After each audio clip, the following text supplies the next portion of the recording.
وزادہ اس کو بڑھا کے دیا بسطتاً کھلنا فی العلم والجسم، پہلے علم اور پھر جسم.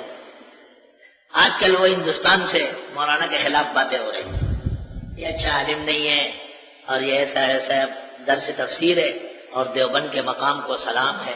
پہلی بات تو یہ کہ یہ کون سا دیوبند ہے یہ پتہ دیا جائے. یہ دیوبند سے نکلے ہوئے لوگ، یہ وہ ہے. انہوں نے دارالعلوم دیوبند کے مقابلے میں دیوبند بنایا ہے، یہ وہ لوگ. دوسرا یہ کہ علم ہے علم نہیں ہے یہ معیار آپ تھوڑی ہے. آپ سے بڑے علماء پاکستان نے ان کو جید عالم تسلیم کیا ہے، اور مشکانے اس کے اتار بگویت، مشکانس کے خود بگویت. اور اس مولانا فضل الرحمان نے آپ کے اصلی دیوبند میں 10 مرتبہ خطاب کیا ہے، اور علماء حدیث نے ان سے اجازت مانگی حدیث. انہوں نے کہا نہیں میں نے حدیث نہیں پڑھائی، میں خادم ہوں آپ کا. اجتہادی صلاحیت اللہ نے بہت دی.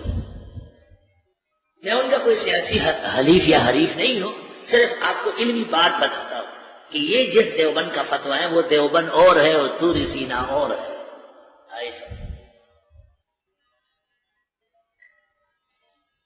جو اہل نظر اہل فہم ہے ان کی سمجھ کے لیے اتنا کافی ہے. وَلِلْمَقَالِ مَقَامٌ آخر انشاءاللہ.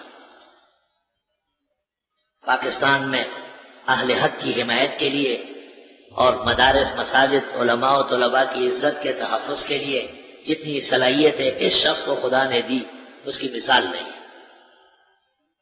اور کوئی دور بیٹھ کر کے شیشے کے گھر میں بیٹھ کر پتھر ہی پھینکتے، دیوار آہنی پہ حماقت کو دیکھیے.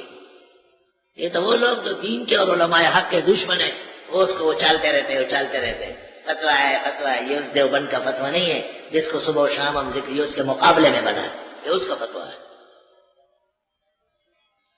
ہاں مخا کی باتیں کرتے ہیں. مولوی سالم کو احتیاط کرنا چاہیے اپنے باپ کے بڑے دربار کا خیال کر کے. اور آپ کسی کو کہے کہ بہت بڑے عالم ہیں تو وہ بڑے عالم بن جائیں گے اس سے. آپ خود کیا ہے پہلے تو یہ دیکھیں.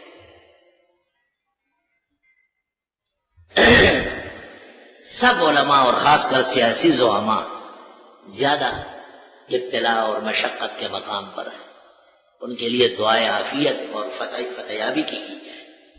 تاکہ اس دن ایک بڑے عالم میرے ساتھ تھے، وہ مولانا کو برا بھلا کہہ رہے ہیں، میرے مہمان. میں نے ان کو کہا ایک بات بتاتا ہوں، پہلے کلمہ پڑھے، شہادتین پڑھوایا اسے.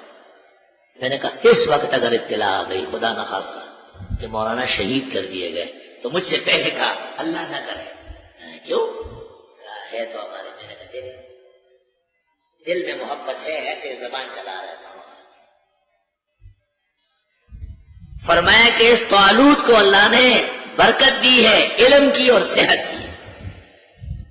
گویا سیاسی ضعیف اور سیاسی عالم کے لیے من جملہ صلاحیتوں کے وسعت علم اور صحت سرفراز قسم کی. آئی سوال. وہ ایک بدعتی تھا بہت چھوٹے قد کا، اور وہ علماء دیوبند کو برا بھلا کہتا تھا. تو مولانا عبداللہ درخواستی مرحوم تنگ آیا تو شیخ القرآن کو کہا آ جاؤ یہاں تقریر کرو. شیخ القرآن مولانا غلام اللہ خان آپ نے نہیں دیکھے، آئے دیکھ لیتے.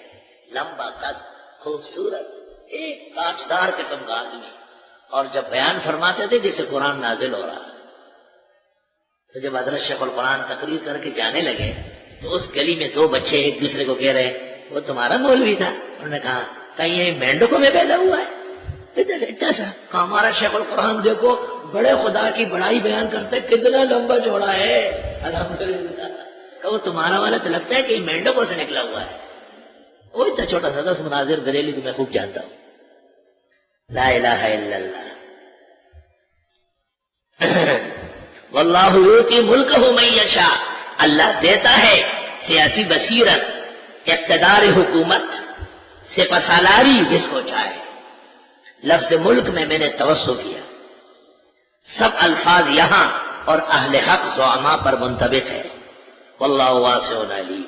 وقال لهم نبیہم، ان لوگوں کو پیغمبر نے کہا ان آیت ملکی ہی، بے شک نشانی اس کے سپاسالار ہونے کی، ان یاتیکم التابوت، کہ آ جائے گا تمہارے پاس صندوق، فیہ سکینۃ من ربکم، اس میں اطمینان ہوگا تمہارے رب کے ہاں سے، وبقیۃ مما ترک آل موسیٰ و آل ہارون، اور بچی ہوئی چیزیں جو چھوڑ مرے موسیٰ علیہ السلام کا خاندان اور ہارون علیہ السلام کا خاندان۔